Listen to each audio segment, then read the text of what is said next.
2, 1.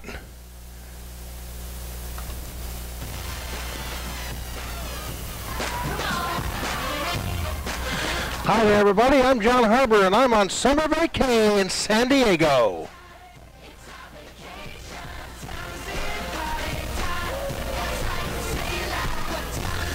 Yep, I'm in summer vacation in San Diego, California, and welcome to the 4th edition of the Playa Vista Party Dog Show, coming to you from San Diego this month, here on YouTube. And in the background, of course, the opening of What Time Is It? From the opening of High School Musical 2, one of the great successes in the history of Disney. And I'm coming to you, well, you wonder, why am I in San Diego on doing a show on my vacation? Well, I will be very honest, and I'll tell you why. Number one, I've been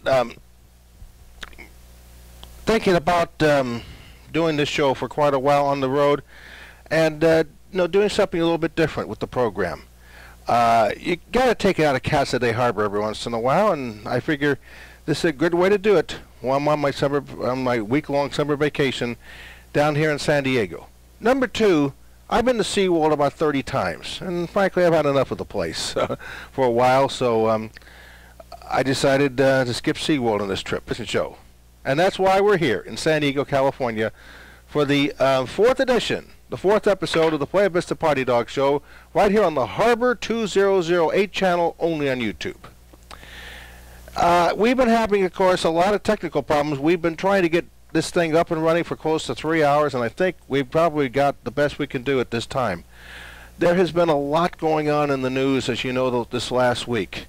For example, you know that FreddieMac and FannieMae, the two big housing lending institutions in the federal government, have both crashed. They've crashed through the floor like an anvil, and the problems going on there absolutely portend bad news for the U.S. economy. As of right now, according tonight, the federal government is spelling out a FannieMae, FreddieMac backstop plan.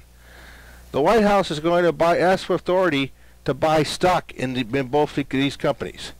They are not expected to help more companies in this situation in dire straits. They're expecting government to be the big lender, and this is the statement that has been posted tonight on the Drudge Report. This is from Bloomberg.com Worldwide.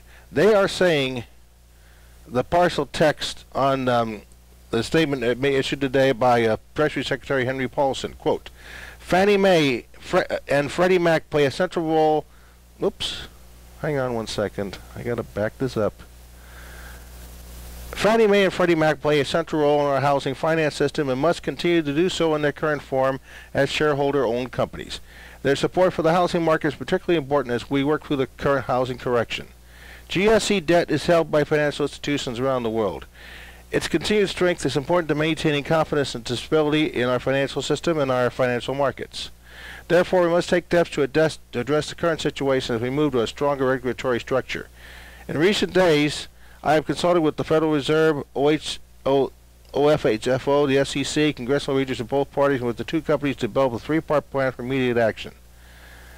And the President has asked me to work with Congress on this plan immediately. Now, there's the plan spelled out by Treasury Secretary Henry Paulson. Number one, as a liquidity backstop, the plan includes a temporary increase in the line of credit the GSEs have with Treasury. Treasury will determine the terms and credit for assessing the line of credit and the amount to be drawn. Second, to ensure the GSEs have access to sufficient capital to continue to serve their mission, the plan includes temporary authority for the Treasury to purchase equity in either of the two GSEs if needed. That means that buy stock in FannieMae and FreddieMac. Use of either the line of credit or the equity investment would carry terms and conditions necessary to protect the taxpayer. Third, to protect the financial system from systemic risk going forward, that means collapse.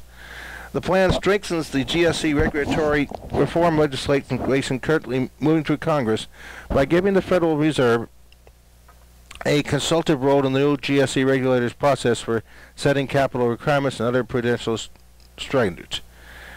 Quote, Secretary Paulson, I look forward to working closely with the congressional leaders to enact this legislation as soon as possible as one complete package. Well, if that isn't big news tonight, there's a lot more big news on the financial front. Friday, the largest bank collapse in U.S. history occurred.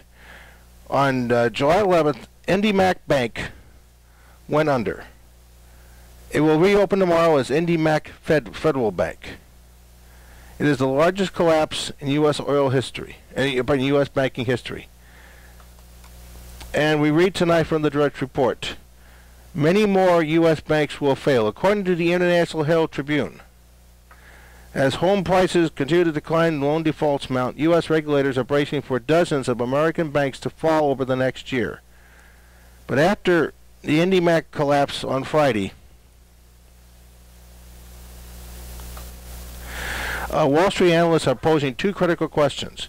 Just how many more banks might falter, and most urgently, which one could be next?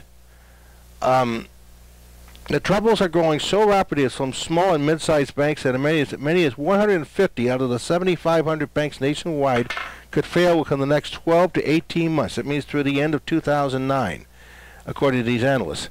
Other lenders are likely to shut branches or seek mergers.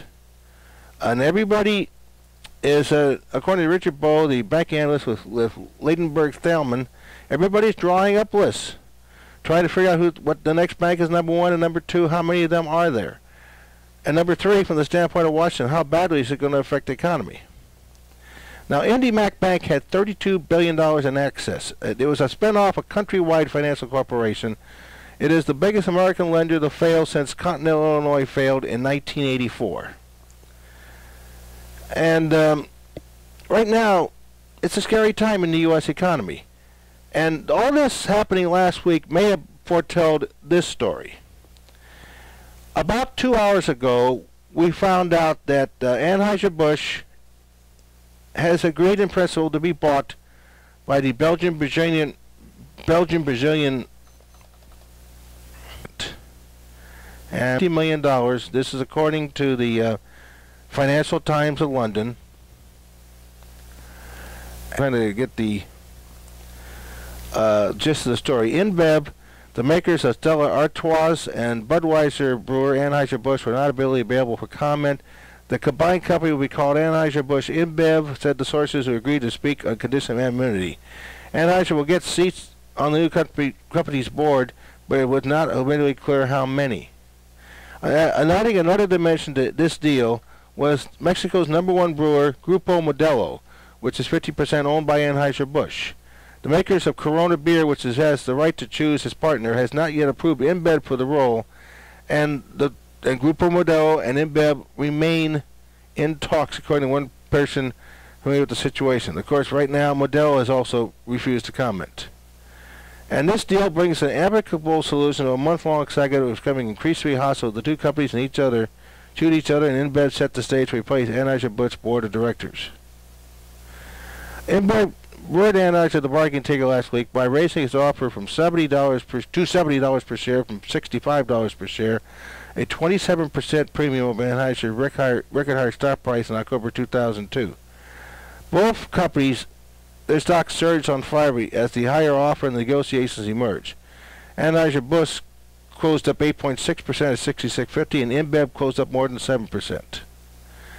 Now, InBev has also tried to soothe some of Anheuser's concerns last month, saying it will keep Anheuser's St. Louis home as the headquarters for the North American region. Anheuser's main Budweiser beer would also become the new company's flagship brand. But the other question comes out is this. Will they cut advertising? Well, how many jobs are going to be cut? A lot is going to happen in this deal. We may know more about it tomorrow or Monday, and by Wednesday you'll know a lot more than I will at this time as we tape the program. So, in essence, the financial situation in the United States is getting completely out of whack. It is in bad news. Forget recession. Are we headed to a 1929-style depression tonight? Who knows? Only time will tell. Well, that's segment one of this program. I hope we're going to have better segments tonight. And coming up next, we're going to talk about nut cutting and nut eating. Nut cutting, of course, from Jesse Jackson, and nut eating from the late LA television sportscaster Silvertip Stu Nahan. It's all in one segment, and it's coming up in the next segment of the Playa Vista Party Dog Show from San Diego. I'm John Harber. Thank you for joining us tonight on the Harber 2008 channel, only on YouTube. We'll be back in just a moment.